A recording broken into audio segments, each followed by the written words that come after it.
जरा सोचो, एक दिन अचानक तुम्हारे शरीर में एक अनजान जानवर की ताकत आ जाए। कुछ ऐसा ही होता है हमारी आज की कहानी में। कहानी की शुरुआत बार्टोक इंडस्ट्रीज की एक पार्टी से होती है, जहाँ कई सारे साइंटिस्ट और न्यूज रिपोर्टर्स मौजूद थे। उसी पार्टी के दौरान वेरोनिका नाम की एक रिपोर्टर ने शहर के एक मशहूर साइंटिस्ट सैम से उसके अगले प्रोजेक्ट के बारे में सवाल करना शुरू कर दिया, जिसके जवाब में सैम ने बताया कि उसका अगला प्रोजेक्ट इस पूरी दुनिया को बदल देने वाला है। पर वहीं वेरोनिका को उसकी बातों में कुछ खास दम नहीं लगा और वो इसके बारे में और अच्छे से जानना चाहती थी, जिसके लिए सैम ने उसे अपनी लैब में बुलाया। जहां पहुंचकर सैम ने उसे टेलीपोर्ट नाम की अपनी नई इन्वेंशन दिखाई, जिसमें 2 फोन बूथ जैसी चीजें कंप्यूटर के जरिए आपस में जुड़ी हुई थी। और सैम के मुताबिक वो किसी भी चीज को एक बूथ से दूसरे बूथ में भेज सकता है। और इसी चीज को साबित करने के लिए उसने वेरोनिका से उसकी कोई चीज मांगी, जिस पर वेरोनिका ने अपनी स्टॉकिंग्स उसके हाथ में पकड़ा दी। इसके बाद सैम ने उस स्टॉकिंग को एक बूथ में रखकर अपना एक्सपेरिमेंट शुरू किया, जिसके कुछ सेकंड बाद ही वो स्टॉकिंग अचानक से दूसरे बूथ में पहुंच गई।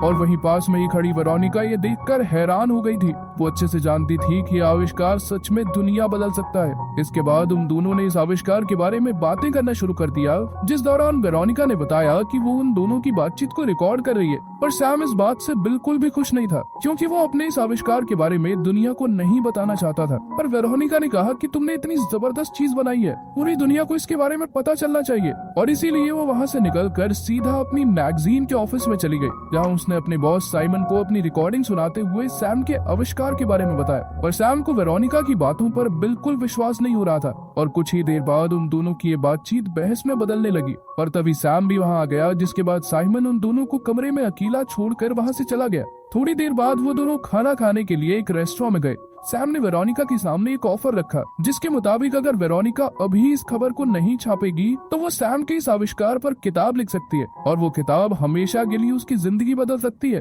उसकी ये बात सुनकर वेरोनिका भी इस समझौते के लिए तैयार हो गई। अगले दिन से ही वेरोनिका ने सैम के एक्सपेरिमेंट को अच्छे से रिकॉर्ड करना शुरू कर दिया। और इधर सैम भी अपने एक्सपेरिमेंट में एक बंदर का इस्तेमाल करने वाला था। इस एक्सपेरिमेंट को शुरू करने से पहले वो बहुत ज्यादा घबराया हुआ था। बदकिस्मती से मशीन को शुरू करते ही वो बंदर सिर्फ एक मांस के टुकड़े में बदल गया, जिसके चलते सैम काफी उदास हो गया। और उसी रात एक साथ समय बिताते हुए वो दोनों एक दूसरे के काफी करीब आ गए, जिस दौरान अचानक से सैम की पीठ में एक ट्रांसमीटर घुस गया, जिसे बड़ी ही सावधानी से निकालते हुए वेरोनिका ने बताया कि औरतों को मसल्स बहुत ज्यादा पसंद होती हैं। पर उसकी ये बात सुनकर सैम को अचानक एहसास हुआ कि उसने अपने आविष्कार में मसल्स का तो ध्यान रखा ही नहीं। और अपनी गलती का पता लगते ही वो तुरंत वापस काम पर लग गया, जिस दौरान उसने वेरोनिका को बताया कि असल में उसकी मशीन टेलीपोर्ट में पड़ी चीज को स्कैन करके उसे ठीक वैसे ही दूसरे टेलीपोर्ट में क्रिएट करती थी। पर उसने अपने कंप्यूटर को कभी मसल को स्कैन करने के लिए तैयार ही नहीं किया, जिसके चलते वो बंदर एक मांस का टुकड़ा बन गया था। इसके बाद सैम वापस अपने काम में लग गया।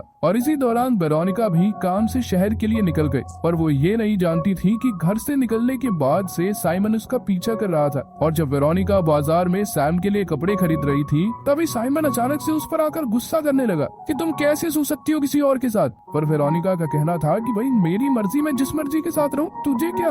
उधर सैम ने अपनी पूरी तैयारी कर ली थी और वेरोनिका के वापस आते ही वो पहली बार एक बंदर को टेलीपोर्ट करने में कामयाब हो गया, जिसके बाद उन दोनों की खुशी का ठिकाना नहीं था। और इसी खुशी को मनाने के लिए उन्होंने बाहर से खाना मंगवाने का फैसला किया। और तभी वेरोनिका की नजर टेबल पर पड़े पार्टिकल मैगजीन के एक एनवलप पर पड़ी, जिसमें सैम की शक्ल और आविष्कार के साथ एक न्यूज कवर की कॉपी पड़ी थी, जिसे देखते ही वेरोनिका समझ गई थी कि साइमन उससे पहले ही इस खबर को छापने की तैयारी कर रहा है। और इसीलिए वो तुरंत अपने ऑफिस पहुंची, जहां उसने साइमन को धमकी देते हुए इस खबर को ना छापने को कहा। पर सामने से बहस करने की बजाय साइमन उसके सामने कमजोर पड़ गया, जिसके बाद उसने बताया कि वो ये सब वेरोनिका को सैम से दूर रखने के लिए कर रहा है, ताकि वो वापस उसके पास आ जाए। जिस पर वेरोनिका ने जवाब दिया कि देख, अगर तू आखिरी इंसान होगा ना इस पूरी दुनिया में, तो भी हमारा कुछ नहीं होने वाला। पर उसने साइमन से वादा किया कि हम अच्छे दोस्त जरूर रहेंगे। और इधर साइमन तो इतने में भी खुश था। उनकी इस बातचीत के बाद साइमन ने वो रिपोर्ट ना छापने का वादा किया, लेकिन उधर अब सैम धीरे धीरे सारी बातें समझ रहा था और अब उसे साइमन और वेरोनिका के रिश्ते के बारे में भी पता चल गया था। और इसी बात से गुस्सा होकर उसने इतनी ज्यादा शराब पी ली कि वो बिना कुछ सोचे अपनी शर्ट उतार के टेलीपोर्ट के अंदर बैठ गया। पर उस वक्त उसे ये एहसास ही नहीं हुआ कि उसके साथ एक मक्खी भी टेलीपोर्ट में बैठी थी और कंप्यूटर ने उन दोनों के ही डीएनए को स्कैन कर लिया, लेकिन सिर्फ सैम ही दूसरे टेलीपोर्ट तक पहुंचा। उस शाम जब वेरोनिका वापस आई तो उसने अचानक से जाने के लिए सैम से माफी मांगी, जिस पर सैम ने उसे अपने ऊपर पर किए टेस्ट के बारे में बताया। पर वेरोनिका के कोई जवाब देने से पहले ही सैम ने सीधा सीधा पूछ लिया कि भाई तेरे और साइमन के बीच में क्या है। लेकिन वेरोनिका ने उसे भरोसा दिलाया कि वो सिर्फ उसी से प्यार करती है और साथ ही वो उसे टेलीपोर्ट होते हुए अपनी आंखों से देखना चाहती है। उसकी बात पर भरोसा करते हुए सैम ने उसे अपने एक्सपेरिमेंट की वीडियो दिखाई, जिसे देखकर वेरोनिका बहुत ज्यादा खुश थी। अगली सुबह जब सैम की आंख खुली तो उसे अपने अंदर एक अजीब सी जान महसूस हो रही थी, जिसके बाद उसने अचानक से किचन में जाकर कसरत करना शुरू कर दिया, जिसे देखकर वेरोनिका बहुत ज्यादा हैरान थी। और थोड़ी देर बाद उसकी नजर सैम के घाव पर उग रहे बालों पर पड़ी, जिसे काटने के लिए जब वेरोनिका एक कैंची लेकर आई तो सैम ने उसे बताया कि उसे सिर्फ मीठा खाने का मन कर रहा है। थोड़ी देर बाद सैम ने हिसाब लगाया कि टेलीपोर्ट होते वक्त उसके शरीर के एटम्स रीअरेंज हो गए, जिस वजह से उसके अंदर ताकत काफी ज्यादा बढ़ गई है। और अब वो चाहता था कि वेरोनिका भी इस चीज को महसूस करे। और जब उसने इसके लिए मना किया तो सैम ने उसे जबरदस्ती खींचना शुरू कर दिया। लेकिन इसके बावजूद भी जब वेरोनिका तैयार नहीं हुई तो सैम उस पर चिल्लाने लगा, जिसके बाद वेरोनिका तुरंत समझ गई कि सैम के साथ टेलीपोर्टेशन के दौरान कुछ तो गड़बड़ हुई है। पर सैम इस बात को मानने के लिए तैयार ही नहीं था। और फिर वो कहने लगा कि अगर वेरोनिका को उस पर विश्वास नहीं है तो वो उसके साथ नहीं रहना चाहता। उनकी लड़ाई के बाद वो एक बार में गया जहाँ एक लड़की दो लोगों के बीच चल रहे पंजे के मैच को बड़े ध्यान से देख रही थी, और इसीलिए सैम ने उस मैच में जीते हुए आदमी को चैलेंज कर दिया, जिसे बड़ी ही आसानी से हराने के बाद उसने उस लड़की को डिनर पर चलने के लिए पूछा। और सैम की ताकत से इम्प्रेस होकर वो तुरंत ही तैयार भी हो गई। पूरी रात उसके साथ घूमने फिरने के बाद अगले दिन सैम उसे अपने घर ले गया, जहाँ उसने उस लड़की को भी टेलीपोर्ट में बैठने को कहा। लेकिन इस लड़की ने मना करने की बजाय सैम का ध्यान भटकाना शुरू कर दिया। और फिर थोड़ी देर बाद वेरोनिका वहाँ पहुँच गई, जिसके चलते वो लड़की वहाँ से सही सलामत निकल गई। वेरोनिका ने सैम को अपनी शक्ल देखने को कहा, जो अब धीरे धीरे बदल रही थी। साथ ही वेरोनिका ने उसके शरीर पर उग रहे बालों का डीएनए टेस्ट करवाया था, जिनका डीएनए किसी इंसान से ज्यादा एक कीड़े से मिल रहा था। और सैम इस बात को मानने को तैयार ही नहीं था और उसने गुस्से में वेरोनिका को घर से बाहर निकाल दिया। पर वेरोनिका के जाने के बाद उसने बाथरूम में अपने शरीर को गौर से देखना शुरू किया, जिसके बाद उसे एहसास हुआ कि सच में उसके अंदर काफी सारे बदलाव आए थे। यहाँ तक कि उसे ट्रिमर इस्तेमाल करने में भी दर्द हो रहा था और साथ ही उसकी उंगलियों को जोर जोर से दबाने पर कुछ अजीब सा निकल रहा था। सैम ने तुरंत ही उस दिन किए गए एक्सपेरिमेंट को पढ़ना शुरू कर दिया, जिससे उसे सच्चाई का पता चला। दरअसल जो मक्खी उसके टेलीपोर्ट में मौजूद थी, टेलीपोर्टेशन के दौरान उसकी मशीन ने उन दोनों के डीएनए को एक साथ जोड़ दिया था। अगले कुछ दिनों तक सैम बिना किसी से बात किए कमरे में ही बंद रहा और पूरे 1 महीने बाद उसने वेरोनिका को कॉल करके अपनी बिगड़ी हालत के बारे में बताया और अब वो एक बार उससे मिलना चाहता था। कुछ घंटों बाद जब वो उसके घर पहुंची तो उसने देखा कि सैम पूरी तरह से बदल चुका था और अब उसे चलने के लिए भी डंडे का सहारा लेना पड़ रहा था। अपने प्यार को ऐसी हालत में देखकर वेरोनिका रोने लग गई, जिसके बाद सैम ने उसे अपने साथ हुए हादसे के बारे में बताया कि उसके सेल्स में एक अजीब से किस्म का कैंसर बन गया था, जो धीरे धीरे उसकी हालत और बिगाड़ता जा रहा था।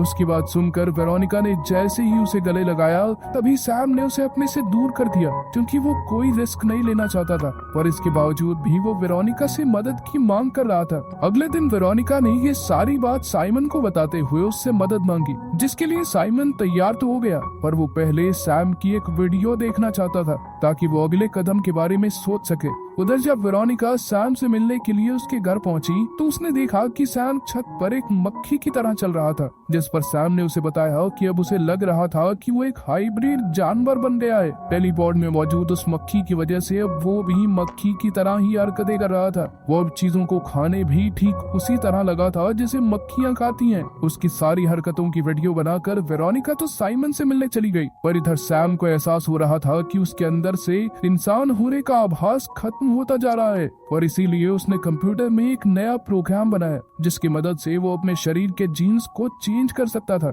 पर इसके लिए उसे साफ इंसानी जीन्स की जरूरत थी। उधर वेरोनिका को पता चला कि उसके पेट में सैम का बच्चा था, पर वो ये नहीं जानती थी कि ये एक्सपेरिमेंट के पहले का है या उसके बाद का। जब उसने साइमन को इस बारे में बताया तो उसका कहना था कि वेरोनिका को कोई भी कदम उठाने से पहले इस बात को सैम को जरूर बताना चाहिए, और इसीलिए वो दोनों तुरंत ही सैम से मिलने के लिए पहुंचे। पर वेरोनिका के कुछ भी बताने से पहले सैम ने उसे वहां से जाने को कहा, क्योंकि उसके मुताबिक अब वो बहुत ज्यादा खतरनाक बन गया है। और उसकी ये बात सुनकर वेरोनिका तुरंत ही वहाँ से भाग गई और उसने बाहर आकर साइमन को बताया कि वो अभी सैम को बच्चे के बारे में नहीं बता सकती। पर उसकी ये बातचीत ऊपर खड़े सैम ने सुन ली और वो समझ गया कि वो दोनों उस बच्चे को गिराने वाले थे और इसीलिए वो हॉस्पिटल से ही वेरोनिका को अगवा करके अपने घर ले आया, जहाँ उसने वेरोनिका को बच्चा पैदा करने के लिए मनाना शुरू कर दिया, क्योंकि उसके मुताबिक ये उसके पास खुद को ठीक करने का आखिरी मौका था। पर वेरोनिका को डर था कि कहीं ये बच्चा सैम की तरह एक म्यूटेंट निकला तो। उसी वक्त साइमन वेरोनिका को बचाने के लिए लैब में अपनी शॉटगन के साथ घुस तो गया,